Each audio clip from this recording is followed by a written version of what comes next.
Chronicles of the Grim Reaper. The Beginning, by Griz Calderon.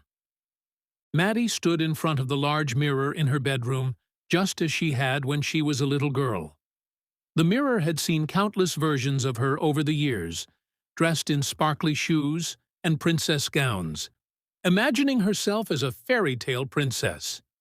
She remembered the way her father used to read her bedtime stories, his voice bringing each character to life. Those were moments she cherished, moments that shaped who she was. As Maddie grew older, her love for dresses didn't fade, though they became less about fairy tales and more about real-life events. Weddings, to be specific. She had a closet full of bridesmaid dresses, each one a token of the friends she had stood beside on their special days. But despite all the weddings she had attended, she had never been the bride. She had come close a few times, but something always went wrong. Her relationships never lasted, and she often found herself wondering why. Why wasn't she good enough?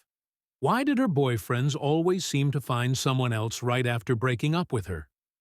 Maddie tried not to dwell on it, but it was hard not to feel the sting of loneliness.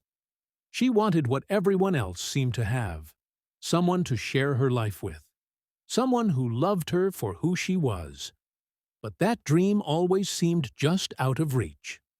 Still, she put on a brave face, smiling through the sadness, always the supportive friend, even when her heart was breaking.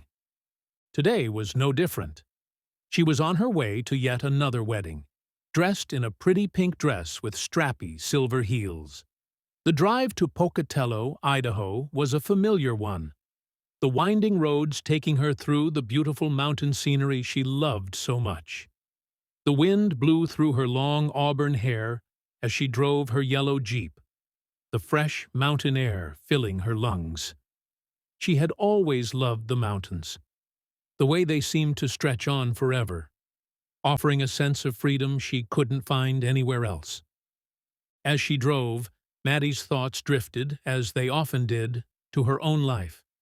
She thought about the friends who had found love, the weddings she had attended, and the relationships that had ended before they had a chance to begin. She wondered if she would ever find the kind of love she longed for, or if she was destined to be alone. Lost in thought, Maddie barely noticed the cyclist in front of her until she was almost upon him.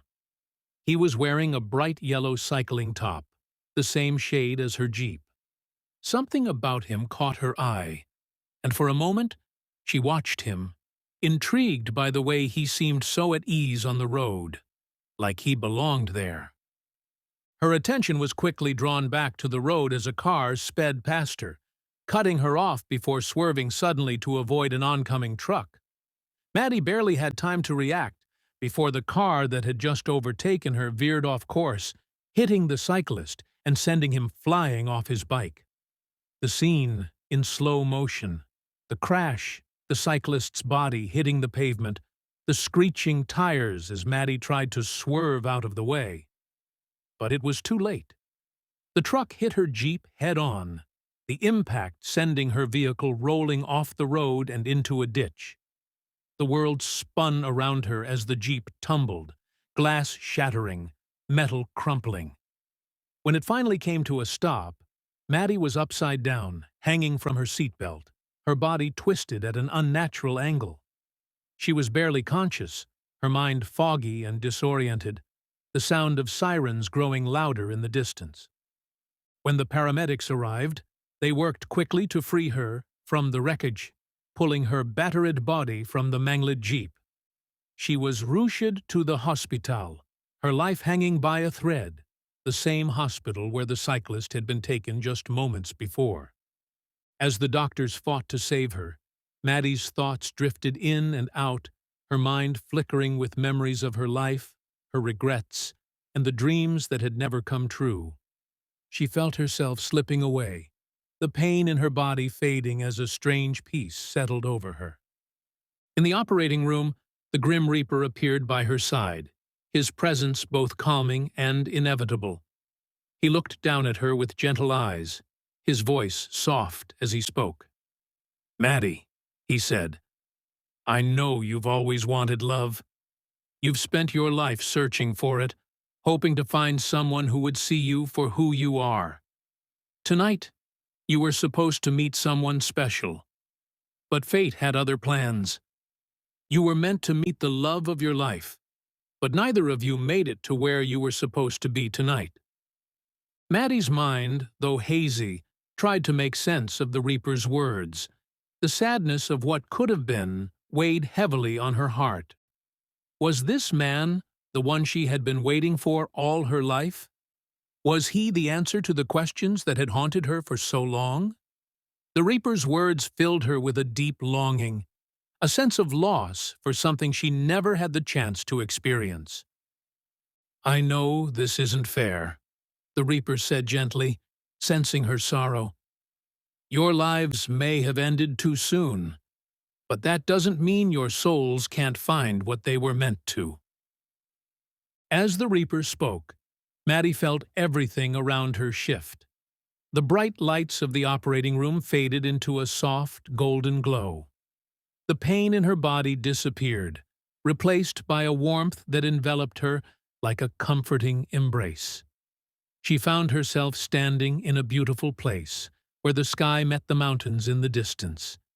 There, standing in the glow of the sunset, was the man she had seen on the road, the cyclist in the yellow top.